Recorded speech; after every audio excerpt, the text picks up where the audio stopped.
Okay, here we are at the Sony HQ here in London. Gives me great pleasure to be here with Joanne Shaw Taylor. Hello, welcome.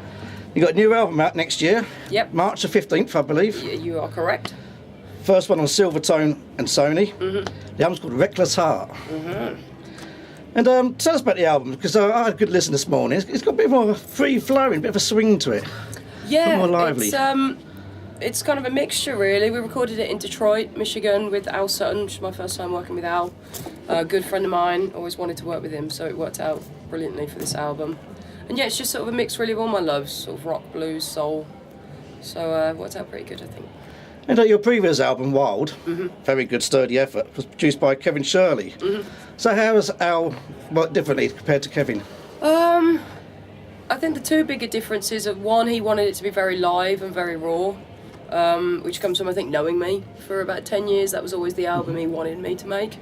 So I think that's a big difference. And secondly, I think it's probably a bit more honest in the subject material for me, just because we're such good friends. I think I was more inclined to be, and I was kind of going through a bit of relationship up and down at the moment, all that time. I was about to ask you that, you've already gone online saying the subject matter is as honest as possible. And I look at the song titles, it's like Break My Heart Anyway, All My Love, Bad Love, I'm Only Lonely. So are you unlucky in love? No, I think very lucky. It was just one of those situations where I sort of started a relationship about a year before I wrote this album, and then it hit a bit of a hiccup around the time that I started writing. So you kind of had the good falling in love and then the opposite, and we're still together, so it worked out well. But yeah, so it's just, I always try to be very honest, I like singing about things that I mean, that's very important to me, so kind of Does it make it easier for you to perform those songs live when you can, even you feel the lyrics? Yeah, definitely for me. I play music from the blues mentality, that's what I grew up with. So I think for me it's got to be very personal and very emotional, else, I think people can tell when you're faking it, so. Oh, most definitely. And do you use the same guitars in the studio as what you do on stage? Yeah, pretty much. I certainly did on this one. I used my junior, who's, sorry, calling him who, like it's, like it's a thing. I used my baby junior, who's a 1966 Esquire, and my main Les Paul, Lemon Drop. Excellent. And you recorded the album in Detroit, you're home for many years now. Yeah. And I find it hard to say Detroit without saying Rock City. Yeah, pretty much. Motown. Yeah, I've been there for about 10 years now, hence I've known Al that long. So it was fantastic. I'd always wanted to record there. It just never worked out in the past, I guess, with my touring schedule and stuff. Yeah. Whichever producers we were using. But yeah, managed to record one finally in Motown. Used all Detroit guys on the album. And I was about to say that, you've got a great long list of Detroit musicians. The one out is James Simonson, Phil Howe, Chris Codish. Is it Codish or Codish? Codish. Codish. I wish it like was Codish. Yeah, Codish. So tell us a bit more about them. Yeah, so Al brought those guys in. I hadn't actually met them before, but amazing. Detroit's full of amazing players, but we definitely got the best. So Ron Otis plays, that's drums. In case you're wondering what that was. He plays drums for Aretha Franklin, or did up until recently. And Jim plays with Bette LaVette. So in terms of a core rhythm section, couldn't ask for better, really. It was just pure soul, basically. And if you don't mind me saying this, I feel the album's got more of an American feel to it. Would you agree? You think? Especially like the, sort of the female backing singers. Yeah, maybe. I think all my albums have sounded quite American to me. Yeah. I don't know, maybe, yeah. That's... You don't really get much more American than Motown, do you? So, I guess so. Tell us what the song New 89, when I say American, I feel like it's got like an Allman Brothers kind of feel to it. Yeah, that was one of my favourites to write, actually. And it's one of my favourites on the album, because it's not quite like anything I've done before. And it's a really fun song, I thought. Tell us about the title, New 89. It's called New 89 because that was the 89th version I sent to Al. I was having real trouble with it. You say honesty's the best policy. Yeah, I'd written it, the music, And I'd just gone over and over it, and I was recording it on my phone. It was like a new recording, you know, if you record something on your phone, it says new recording 27. And that was new recording 89 that I sent to him, so it got that working title and it just stuck. So was it a case of, right, now it's perfect, or was Al saying, no, that's enough? It was basically, that was the first version I sent him. It was basically me going, look, here's the song, if you don't use it, that's fine, but I'm about ready to kill myself, so that's as much as you're getting out of me. Well, it's fabulous. It's one of my favourite songs in the album, actually. Thanks. Yeah, I don't really like that one. Good. And Jake's Boogie. Tell us who Jake is, and somebody needs to put the light in my mind. Another 5p in the meter. Welcome to Sony, people. Jake's Boogie. That was one. Again, that was kind of a working title in that I was hanging out in Rust Belt Studios in Detroit with Jake Kishka, who's in Greta Van Fleet. Yep. And we were just having a late night, kind of showing each other the guitar stuff. And I showed him the riff to that. Said, "Oh, I've written this." And I just remembered he commented on it about it's just sort of like it wasn't something he'd come up with, and you know, he doesn't finger pick much.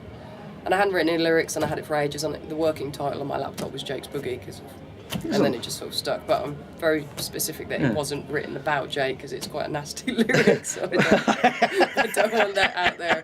They got a lot of teenage girls if you wanted my head on a spike. Of course, Al Sutton, he produced Greta Van Fleet. Apparently, caused a lot of controversy. You know, it's like Kingdom Come 20, 30 years ago. They used the Led Zeppelin. A little bit. What do you think of Greta Van Fleet? I think they're great. I'm really fond of them. They're great boys. And for me, it's just really exciting to see, you know, these babies, these young kids coming forward. They've just sat in a garage and listened to their dad's record collection, and it's inspired them to create this new music. And I get it. I mean, you know, we all wear our influences on our sleeves. And, you know, they're like 19. I mean, they've only been out of school for a year. And Led Zeppelin never caught with anybody, apparently. Exactly. I mean, you know, I get that everyone's upset because they, you know, were influenced by such an original band. But, yeah, so I'm really excited to see where they go. At the end of the day, it's new music, and, you know, it's introducing all these girls to Led Zeppelin that never heard of them. So Exactly. making Led Zeppelin a lot more probably. No, I've seen them live. I think they're a fabulous band. We've got a new single coming out just before Christmas, Break My Heart Anyway. Yeah. A bit more of an acoustic affair, really. Yeah, I wrote a lot on acoustic for this album, which was quite nice. I think this is album number 6, so it was quite a different, it was a subtle change for me to switch to an acoustic to write, but it kind of gave me a new source of inspiration, I suppose. Particularly as I happened to find this one guild at the studio that just sounded so beautiful. It kind of, songs kind of wrote themselves on it. But yeah, nice different change of pace for me. I think the older I get, the more I'm interested in nice melodies as well and nice songs, so that was a fun one to write. You can't go wrong with a nice melody. You can't really, I mean, yeah. You'll be hitting the road next year in February and March. And you'll be back at Shatterbush Empire, my favourite.